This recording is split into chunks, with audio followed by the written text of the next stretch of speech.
आप देख रहे हैं जय भारत टीवी। सर 7 अप्रैल को हमारा रिजल्ट आ गया था।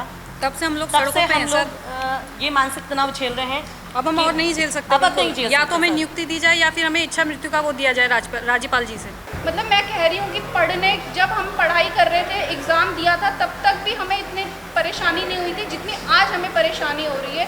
हाथ जोड़ के मैं उनसे निवेदन करती हूँ कि सर हमारी बात सुनिए, हम आपके बेटे बेटियाँ हैं, नवरात्रि का माहौल चल रहा है, हम आपकी छोटी बहनें हैं, हमें हमारी मेहनत का फल दीजिए, नहीं तो आगे कोई अंकिता हत्याकांड होता है तो उसकी जिम्मेदारी कौन लेगा। बस मेरी यही मुख्यमंत्री जी से गुहार है। स्नातक स्तरीय भर्ती परीक्षा में चयनित हुए अभ्यर्थियों ने अब निर्णायक लड़ाई का मन बना लिया है। चयनित अभ्यर्थियों का कहना है कि सरकार भर्ती निरस्त न करने की बात कह रही है, मगर नियुक्ति पत्र जारी नहीं कर रही। ऐसे में हर बीतता हुआ दिन चयनित अभ्यर्थियों पर भारी पड़ता जा रहा है। खासकर महिला चयनित अभ्यर्थियों का कहना है कि अंकिता हत्याकांड में लोग उसके मरने के बाद संवेदना जता रहे हैं। उसी तरह यहाँ भी ऐसी बेटियां हैं जिनका भविष्य दांव पर है और उनकी कोई सुध नहीं ले रहा। अप्रैल में रिजल्ट आउट हो गया था, मगर अभी तक चयनित अभ्यर्थियों को नियुक्ति नहीं दी गई है। इस संबंध में आज चयनित अभ्यर्थियों ने देहरादून प्रेस क्लब में पत्रकार वार्ता का आयोजन कर अपनी आगामी रणनीति को सामने रखा। मैं वीडियो में चयनित छात्रा हूँ और आज ये प्रेस कॉन्फ्रेंस करने का हमारा जो मकसद है कि हम अपनी बात मुख्यमंत्री जी से तक पहुँचाना चाहते हैं कि सर हमने बहुत कड़ी मेहनत, 3-4 साल की कड़ी मेहनत और पूरी ईमानदारी से ये परीक्षा पास की है। और आज के दिन ये है कि हम लोग को कभी कहीं जाना पड़ रहा है, कभी आज हमने यहाँ प्रेस कॉन्फ्रेंस की है, कभी हमें कहीं जाना पड़ रहा है। इतनी कड़ी मेहनत और ईमानदारी से परीक्षा पास करने के बाद भी हमें नियुक्ति नहीं मिली है। हमें मुख्यमंत्री जी ने आश्वासन दिया है कि वो मेहनत से चयनित छात्राओं का या छात्रों का अहित नहीं होने देंगे। इस आश्वासन से हम संतुष्ट तो हैं, पर अब कब तक हम इससे संतुष्ट रहेंगे सर। हमको लिखित में मुख्यमंत्री साहब से आश्वासन चाहिए कि वो हमें आश्वासन दे कि हमें शपथ पत्र के साथ नियुक्ति दी जाए। सर हमने इतनी मेहनत से परीक्षा पास की है। प्राइवेट सेक्टर का हाल आप देख रहे हैं। अंकिता भंडारी का केस आप लोग के सामने अभी है, चल रहा है। प्राइवेट सेक्टर में हम लोग सुरक्षित नहीं है, इसीलिए हमारी फैमिली भी अलाउ नहीं करती है कि हमें प्राइवेट सेक्टर में हम लोग जाएं। इसलिए हमने 3-4 साल की कड़ी मेहनत से सर इस परीक्षा को पास किया है।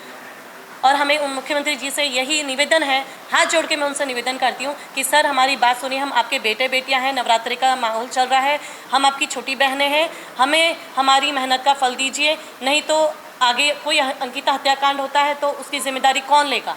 बस मेरी यही मुख्यमंत्री जी से गुहार है। सर आगे का स्टैंड ये होगा कि अगर अभी हमारी 6 या 7 में एक रैली होगी और उसके बाद हो सकता है कि हम अनशन पर बैठें। जब तक हमें नियुक्ति नहीं मिलती है हम अनशन पर बैठेंगे। सर 7 अप्रैल को हमारा रिजल्ट आ गया था। तब से हम लोग सड़कों पे हैं सर। ये मानसिक तनाव झेल रहे हैं। अब हम और नहीं झेल सकते। अब नहीं झेल सकते। या तो हमें नियुक्ति दी जाए या फिर हमें इच्छा मृत्यु का वो दिया जाए राज्यपाल जी से।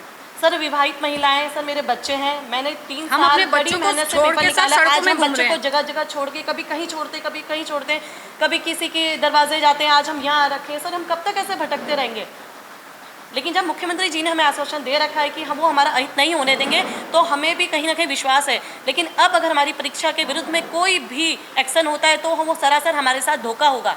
पर हमें जहाँ तक विश्वास है कि हमारे मुख्यमंत्री जी हमारे साथ धोखा नहीं करेंगे, हमें पूरा विश्वास है।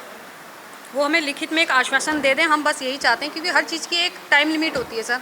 8 महीने हो गए हमें पेपर निकाले हुए, क्या अब हम 2 साल तक ऐसे ही घूमते रहेंगे। हाँ जी, मुख्यमंत्री से हमारे एडमिन पैनल ने मुलाकात की है, उन्होंने हमें आश्वासन भी दिया है, लेकिन सर कब तक। आश्वासन हमें लिखित में चाहिए अब, नहीं तो या तो हमें सरकार नियुक्ति दे या फिर हमें जहर दे। हमने ईमानदारी से प्रशासन के अंदर ये पेपर निकाला है, गलती प्रशासन की है तो फिर हम क्यों भुगते हैं उसको। आज मुख्यमंत्री जी इतना वहाँ नवरात्रि का पूजन कर रहे हैं, क्या हम उनकी कन्याएं नहीं हैं। हमें ऐसे सड़कों पे आना पड़ रहा है, क्या ये मुख्यमंत्री जी को नहीं दिख रहा है। हम उनसे हाथ जोड़कर विनती कर रहे हैं कि हमें हमारी नियुक्ति दीजिए। हमने ईमानदारी से पेपर निकाला है, जो भी फर्जी है उनको बाहर निकालिए। 916 बच्चों की जांच करना कोई बड़ी बात नहीं है, और एसटीएफ बनाई इसलिए गई है और एसटीएफ बहुत अच्छा काम कर रही है। और अगर एसटीएफ इसमें सेग्रीगेशन कर सकती है तो ज़रूर करे और हमें नियुक्ति दे। इसका मतलब ये नहीं है कि हमारे पेपर को रद्द किया जाए। आज बहनें हमारी रो के कह रही हैं कि हमारी मानसिक स्थिति खराब है, हमने एग्ज़ाम दिया है, हमने विभिन्न बहुत विषम परिस्थितियों में तैयारी की है, किसी की आर्थिक स्थिति कैसी है, बहुत खराब है। छात्र आपको रोते हुए नजर, आपने बहुत सारी रैली में देखा होगा, बिल्कुल बेचारे रो रहे थे, बिल्ला रहे थे। वैसे हमारी बहनें भी रो रही हैं। आज वो जो है अपने सूबे के मुख्यमंत्री से, सूबे के जो है मुखिया से कह रही हैं कि देखिए हमारी जो बहन अंकिता थी उसके साथ अगर कुछ समय रहते हुए कुछ हो जाता तो कुछ बात कुछ और होती। ये बहनें सेम उसी लाइन को रिपीट कर रही हैं, कह रही हैं कि आज भी समय है, आप हमारे लिए कुछ सोचिए, हमने कोई गलत कार्य नहीं किया है। गलत कार्य अगर किया है, पुलकित आर्य जैसे लोगों ने, हाकम सिंह जैसे लोगों ने गलत कार्य किया है, तो उसकी सजा इन्हें किस बात की मिलनी चाहिए। इन्होंने तो सरकारी तंत्र में स्थापित आयोग में एग्जाम दिया है ना, कोई प्राइवेट तंत्र तो नहीं था। तो अगर उस तंत्र में इन्होंने एग्जाम दिया है तो आश्वासन तो गवर्नमेंट का ही होना चाहिए। आयोग की स्थापना गजट के माध्यम से होती है, ऐसे तो नहीं कि कोई सड़क छाप कहीं से भी जो है आयोग बन गया, लेकिन आयोग की स्थापना सरकारी गजट के प्रकाशन के माध्यम से हुई है। तो ये बहनें आज जो है अपने प्रदेश के जो मुखिया हैं, मुख्यमंत्री जी हैं, उन्हें अपने पिता के रूप में, उन्हें अपने संरक्षक के रूप में, उन्हें अपने बड़े भाई के रूप में और जो है उन्हें अपना मुखिया मानकर आज जो है उनसे इंसाफ की गुहार मांग रही हैं और कह रही हैं कि देखिए समय अभी है, prevention is better than cure. आप जो है जब घाव बहुत लंबा हो जाता है, नासूर बन जाता है और दर्द को झेलना असहनीय हो जाता है, मैं आपसे अपनी बहनों के पक्ष को रखते हुए मैं आपसे विनम्र निवेदन कर रहा हूं, मुख्यमंत्री महोदय से कर रहा हूं। तो हम मुख्यमंत्री जी से ये चाहते हैं कि हमें उन्होंने आश्वासन तो दिया है, लेकिन हर रोज़ कोई ऐसी खबर मिल जाती है कि नियुक्ति रद्द हो जाएगी, नियुक्ति रद्द हो जाएगी। सर हम बहुत पता नहीं कैसे मेंटल ट्रॉमा से गुजर रहे हैं सर, इन सब परिस्थितियों से होकर के। और सर क्या करें, पूरी फैमिली हमारी बिल्कुल अस्त व्यस्त हो गई है सर इस मामले को लेकर के। तो मैं चाहती हूँ कि मुख्यमंत्री जी हमारा भी संज्ञान लें।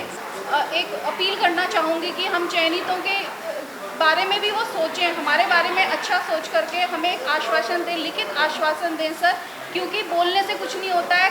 आज बोलेंगे, कल फिर कुछ और बोलेंगे, तो हम उसमें रहते हैं, कश्मकश में रहते हैं रोज़ की, न जाने कल क्या खबर हमें सुनने को मिले कि आपकी भर्ती रद्द हो गई है या कुछ हो गया है। सर हम उस चीज़ को सोच के भी इतना ज़्यादा घबरा जाते हैं, रात को नींद नहीं आती है सर हमें। मतलब मैं कह रही हूँ कि जब हम पढ़ाई कर रहे थे, एग्ज़ाम दिया था, तब तक भी हमें इतनी परेशानी नहीं हुई थी जितनी आज हमें परेशानी हो रही है।